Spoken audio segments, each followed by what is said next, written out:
Hello दोस्तों। तो स्वागत है फिर से एक नए वीडियो में। तो दोस्तों कैसे आप लोग? तो आई होप कि आप लोग अच्छे होंगे। तो दोस्तों आज एक राजस्थान एनिमल की तरफ से यानी कि पशु परिचालन की तरफ से एक नई भर्ती निकल के आई। ये भर्ती पूरी गवर्नमेंट भर्ती है यानी कि सरकारी नौकरी है। इस भर्ती के बारे में A to Z जानकारी आपको बताएंगे। कब से फॉर्म अप्लाई हो रहा है, कितनी फीस है, क्या इसकी सिलेबस रहेगी, कितनी इसमें सैलरी मिलेगी, सिलेक्शन प्रोसेस क्या क्या रहने वाली, सारी जानकारी आपको A to Z मिल जाएगी। तो वीडियो को आप शुरू अंत तक जरूर देखिएगा। तो दोस्तों हम लोग बात करें राजस्थान एनिमल अटेंडमेंट न्यू वैकेंसी 2023 में जो आई उसके बारे में बात करें तो दोस्तों इसमें पोस्ट अच्छा खासा पोस्ट है। यानी कि पोस्ट की बात करें टोटल 5,934 पोस्ट है, यानी कि अच्छा खासा वैकेंसी रहने वाली है। अप्लाई डेट की बात करें तो इसकी अप्लाई आपको 13 अक्टूबर से लेकर 11 नवंबर तक अप्लाई होगी। तो दोस्तों 13 अक्टूबर से लेकर 11 नवंबर तक इसकी अप्लाई डेट है, लगभग एक महीना अप्लाई डेट है। फ़ी की बात करें तो जनरल, OBC, MBC, EWS के लिए 600 रुपया। यह MBC राजस्थान में स्पेशल कैटेगरी होती है जिसको MBC में रखा जाता है, उसको 600 रुपया चार्ज किया गया। SC ST के लिए आपको 400 रुपया फीस है। एज की बात करें तो एज आपको 18 से 40 तक है। ये 18 से 40 आपको जनरल मेल कैंडिडेट के लिए, जितने भी जनरल मेल कैंडिडेट है उसके लिए 18 से 40 साल रहने वाली है। रिलैक्सेशन भी मिलेगी, यानी कि जनरल मेल के छोड़ के बाकी अदर कास्ट को आपको 5 साल और जनरल फीमेल को भी 5 साल का दिया जाएगा, यानी कि मैक्सिमम 45 साल का पड़ेंगे। बाकी अदर फीमेल जितने भी कैटेगरी है जनरल फीमेल छोड़ के बाकी सबको आपको 10 साल की एज रिलेशन दिया जाएगा। यानी कि एज में कोई कितने भी एज को लगभग मान लीजिए 10 साल ऐड कर दिया, यानी कि 50 साल तक ये फॉर्म आप अप्लाई कर सकते हैं पशु परिचालन विभाग में। क्वालिफिकेशन की बात करें तो ओनली 10वीं पास है, यानी कि 10th पास फॉर्म ये अप्लाई कर सकते हैं। अगर हम कैटेगरी वाइज वैकेंसी डिटेल देखें कि किस कैटेगरी में कितनी कितनी वैकेंसी है तो दोस्तों सबसे पहले हम लोग जनरल की बात करें तो जनरल में आपको 1905 सीट है। यानी कि आप किसी भी अदर कैटेगरी से अगर आप कैटेगरी में कम वैकेंसी है तो आप जनरल से भी अप्लाई कर सकते हैं। जनरल में जितने भी कैटेगरी सब के लिए एलिजिबल है। आप मार्क ज़्यादा लाइए, आप जनरल में सीट के लिए जाइए। तो ये जनरल के लिए।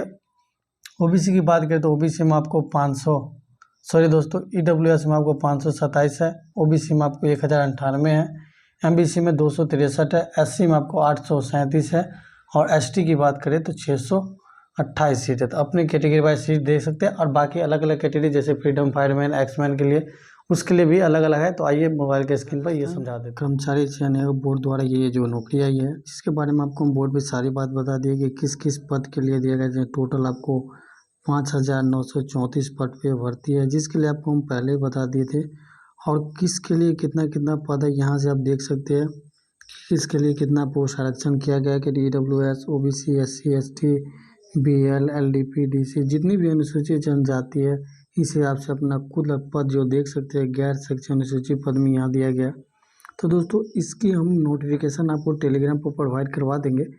तो टेलीग्राम आप चैनल ज्वाइन कर लीजिएगा और वहाँ से जाकर देख लिए। अगर आप भूतपूर्व सैनिक है तो भी आपके लिए सीट है। विशेष आरक्षण भी दिया है, सामान्य है, अनुसूचित है, अनुसूचित जनजाति है। ये तो अलग अलग कैटेगरी में जिस पोस्ट में आप है अपना देख लीजिएगा। ये नोटिफिकेशन आपको टेलीग्राम चैनल पर। और आगे हम बात करें कि इसकी सिलेक्शन प्रोसेस क्या रहने वाली है। तो सिलेक्शन प्रोसेस की बात करें तो सबसे पहले आपको रिटन एग्जाम होगी, यानी कि CBT एग्जाम होगी।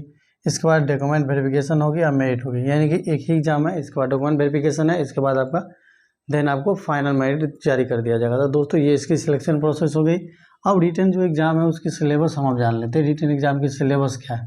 तो 2 पार्ट में आपकी एग्ज़ाम रहेगी, कोई पेपर आएगी 2 पार्ट में। एक पार्ट हो गया A, एक पार्ट हो गया B। A पार्ट में आपको 70% क्वेश्चन रहेंगे, जो यानी कि टोटल 105 क्वेश्चन A पार्ट में रहेंगे। B पार्ट की बात करें तो 30% क्वेश्चन रहेंगे, यानी कि 45 क्वेश्चन, यानी कि टोटल 150 का, यानी कि टोटल 150 क्वेश्चन में 70% आपको पार्ट A से, 30% पार्ट B से।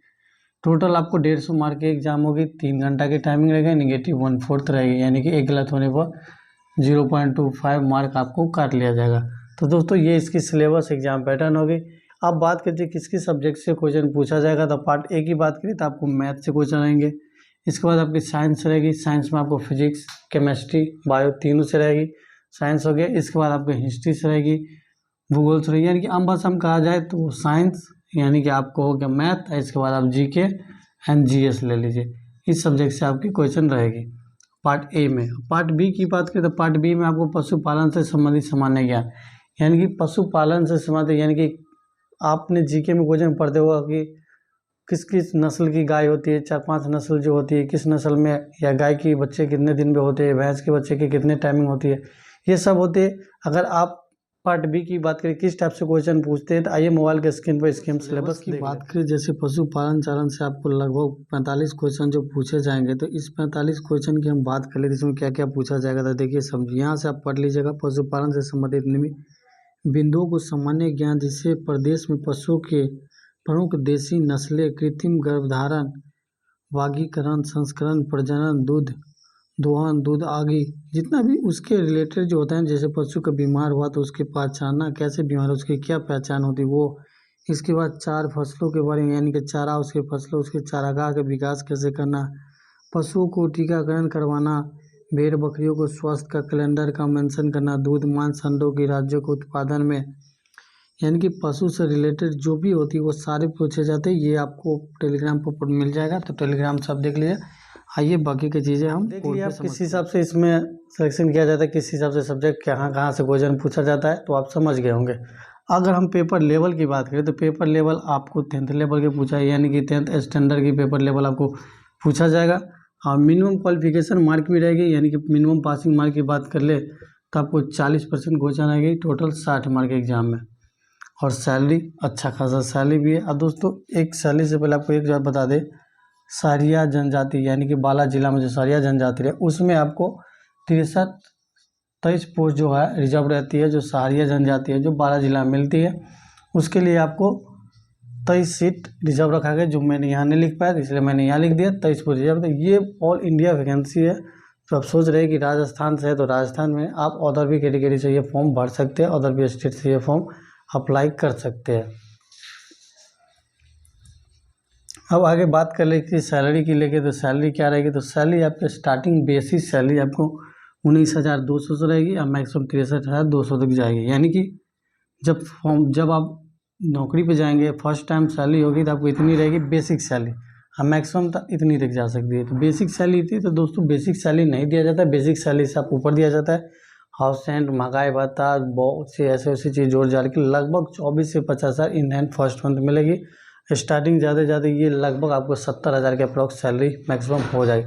तो दोस्तों अच्छा खासा सैलरी है, और जॉब प्रोफाइल भी ठीक है, पशुपालन है एंड पशुपालन से रिलेटेड ही आपको जॉब प्रोफाइल दिया जाएगा। तो दोस्तों इस वीडियो में हम लोग पूरा राजस्थान एनिमल अटैचमेंट के बारे में पूरी जानकारी जान लिए। बाकी इस वैकेंसी लेके कोई भी अपडेट आती है तो आपको इन्फॉर्म किया जाएगा। बाकी आप ये फॉर्म भरने के एलिजिबल है तो फॉर्म जरूर अप्लाई करिए। आप कहिएगा तो इसका ऑफिशियल वेबसाइट का लिंक आपको हम नीचे डाल देंगे। और दोस्तों इसकी नोटिफिकेशन का जो PDF है ये आपको हम टेलीग्राम चैनल पर प्रोवाइड करवा देंगे। नीचे डिस्क्रिप्शन बॉक्स में टेलीग्राम चैनल और व्हाट्सअप चैनल मिल जाएगा, तो वहाँ से जाकर ज्वाइन कर लीजिए, आपके ये PDF वहाँ प्रोवाइड करवा दिया जाएगा। बाकी हमारी वीडियो आपको पसंद आती हो तो वीडियो को चैनल को सब्सक्राइब और साथ ही बेल आइकन प्रेस कर लिए। सरकारी नौकरी से रिलेटेड जो भी अपडेट होती है सारी आप A to Z आपको इस चैनल के थ्रू प्रोवाइड किया जाए। बाकी वीडियो पसंद आए तो लाइक एंड शेयर जरूर करिएगा। मिलेंगे नेक्स्ट वीडियो में। धन्यवाद। जय हिंद।